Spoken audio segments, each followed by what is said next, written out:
unang konsepto na pag-uusapan natin, meron kami tinatawag sa social psychology. Kaya ito, palagi itong pinag-uusapan sa social psychology kasi pinapaliwanag nito ang common na behavior natin. Itong tinatawag na fundamental attribution error. The tendency for observers to underestimate situational influence or factors and overestimate dispositional influences upon others' behavior. So, nang ibig sabihin, underestimate, hindi natin binibigyang halaga ang sitwasyon, nakafocus tayo doon. Ino-overestimate natin yung pagkatao ng isang tao na nasa sitwasyon na yun. Ito, halimbawa. Palagi kong halimbawa ito, di ba? Kadalasan, kami mga lalaki, interested eh. Interested kami sa, halimbawa, sa sports, sa basketball. Naglalaro ka ng basketball. Tapos, sabihin mo, halimbawa, nanalo kayo. Di ba most likely, lahat kayo may sasabihin nyo na maganda yung performance natin, nag-teamwork tayo, ganito yung ginawa natin, kaya nanalo tayo. So, ina-attribute nyo ngayon sa disposisyon ninyo, sa grupo ninyo, sa personal na capabilities ninyo. Pero usually, kapag natalo tayo, sinasabi natin na natalo tayo kasi malalaki yung kalaban, magaling yung kalaban, hindi fair yung mga tawag ng referee. So, ibig sabihin, nakafocus tayo doon sa sitwasyon, hindi sa sarili natin, yung kakulangan natin. So, usually, ganyan tayo nagpapaliwanag. Tawag natin attribution error. So, itong nangyayari ito nga, sa fundamental attribution error, tayo mga observers, tinitignan natin ngayon yung tao na nasa sitwasyon. Pero nakafocus tayo doon sa aktor sa tao, hindi sa buong aspeto ng sitwasyon at sa pagkatao. Kasi dapat kung titingnan, mag-evaluate tayo ng behavior, tingnan natin yung tao, tingnan din natin yung sitwasyon para tama yung evaluation natin mga ka-learners. Bakit? Kasi ang mangyayari, usually nga tayo mga observers, nakafocus tayo doon sa disposition ng tao. Ito nga sinasabi, overestimate dispositional influences. So, ang mangyayari dyan, ito ang tawag natin dyan, correspondence bias. So, ito, the tendency to make inferences about the person even when the situation could fully explain the behavior. Ibig sabihin, every time nag-observe tayo ng behavior, kasi nga nakafocus tayo sa tao, siya yung palaging biniblame natin, ina-attribute natin lahat ng nangyayari sa personalidad ng tao. At iniiwasan natin, hindi natin sinasali yung influence ng sitwasyon or yung influence ng environment. Again, pwede nyo itong apply sa pangaraw-araw na buhay ninyo mga ka-learners. So, sino ang magandang halimbawa ko dito? Again, sabi ko nga, kung fan kayo ni Risa Hontiveros at ni Tito Soto mga ka-learners, huwag nyo lang ipatuloy itong live stream natin Pwede kayong lumipat. Pwede rin kayong mag-comment. Sabi ko nga. So, ito. Pakinggan natin si Senator Risa Hontiveros dito mga ka-learners. Ito ay tungkol sa nangyari kahapon. Tinanong siya ni Karen Davila dito. Ayan.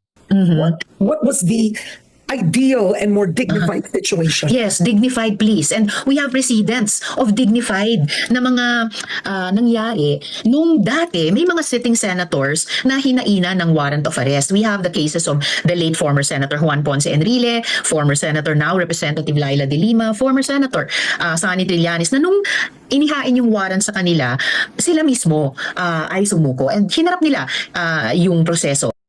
Now, for this incident, I'll take it from former Senate President Tito Soto. Dahil sabi nga niya sa amin. Yan Tito Soto.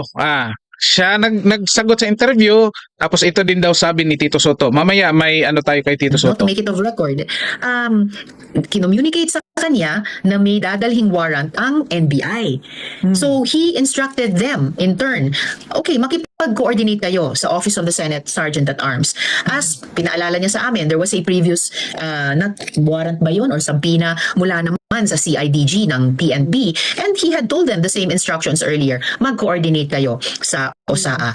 Karen, kung alam niya, nababalik na pala that afternoon si Senator De La Rosa, and former SP Tito said this also on the floor. Kung alam ko kung sinabi nyo, sabi niya sa bagong Senate President, kung sinabi nyo sa akin na darating pala siya, I would have made more preparations na maging maayos yung proseso. Precisely, Karen, dignified. As in the case of previous sitting senators na hinaina ng warrant, hindi sana at hindi dapat nangyari yung pagtakbo, Ayan mga ka-learners, stop lang natin para hindi tayo i-block ng ano ha. So, napansin niyo kung ano yung sagot, ha? Ngayon, tingnan natin, paliwanag natin ito yung sagot mga ka-learners. Magandang umaga dito kay Israel Pinay. I'm not a fan of Hontiveros. Hindi ako fan ni Hontiveros at Tuta Soto. So, ito mga ka-learners, ano nga daw dapat nangyari kahapon? Kasi nawala yung, hindi naging dignified yung Senate mga ka-learners. So ngayon, ang paliwanag dito ni Risa, kasalanan pa ni Senator Ronald Bato de la Rosa. Pinapalabas nila dito na kasalanan ni Senator Ronald Bato de la Rosa kung bakit siya pumasok bilang senador, knowing senador siya mga ka-learners. So kung titignan natin dito, kung titignan natin ngayon dito, sino nga ba dapat ang expected na nasa Senate? Yung NBI ba or si Senator Bato de la Rosa na isang senator? 'Di ba? So ito, nangyari daw 'yun kasi pumasok si Senator Ronald Bato de la Rosa. So sinong may kasalanan sa pangyayari kahapon? Si Bato de la Rosa kasi nga pumasok siya. Ang ginawa lang naman ng NBI naghain ng warrant. Tapos nakipag-coordinate naman kay Tito Soto. Ito yung nagiging issue din dito mga ka-learners ha. Yung instruction pag-coordinate doon sa Sergeant at Arms. Pero yun na nga ang nangyari. Bakit yung Sergeant at Arms nabugbog mga ka-learners? O kahit sabihin natin nag-serve sila ng warrant, hindi alam ni Tito Soto, pero may nabugbog na member ng Sergeant at Arms. Pero ito na nga mga ka-learners. Sa mga nangyayari dito, hindi tinitignan kung ano yung sitwasyon. Ang naging kasalanan dito, ang pinapalabas ito ni Risa, ni Tito Soto, na si Bato ang may kasalanan kasi pumasok siya. Di ba? At ito pa, sabi, hindi naman daw alam.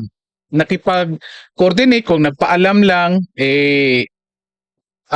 sana naging mas mabuti daw mga ka-learners. Ito pa, kasi nga raw, nung time na si Laila de Lima, Enrile, yan yung sinasabi ni Risa, nag-serve ng warrant, sumuko naman daw. Di ba? Pero again, nakafocus dito sa tao mga ka-learners, correspondence bias. Hindi tinignan yung totoong sitwasyon dito. Anong sitwasyon? Yung warrant na sinerve kay de Lima at kay Enrile at kay Trillanes, galing yun sa Philippine Court. Automatically, recognize yun. Dito sa Senate, mga ka-learners, lalo na dito kay Bato de la Rosa, at lalong mahirap ito kasi naglabas nga ng resolution yung Senate na hindi nila i-recognize ang warrant ng ibang bansa or kahit anong bansa galing, hanggat hindi galing sa Philippine Court or basta't hindi dadaan sa Philippine Court. So yan yung sitwasyon dito. Kaya, again, yung sitwasyon na yan, kahit hindi magsalita si Ronald Bato de la Rosa, magpapaliwanag na sana yan kung bakit ganyan yung naging aksyon niya, bakit tumakbo siya. Kasi ngayon gusto nilang ipalabas na duwag si Bato de la Rosa, parang ganyan. Kasi nga nakafocus sila doon sa personalidad. Hindi nila sinali ang pag-evaluate doon sa sitwasyon mga ka-learners. Di ba? So again, tawag natin dito correspondence bias.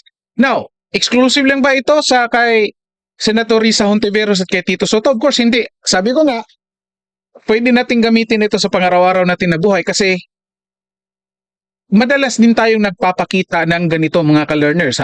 Kasi observer din tayo ng behavior ng ibang tao. Yun na nga, pag nag-explain tayo, nagpapaliwanag, iniintindi natin sila, tinitingnan lang natin yung katauhan.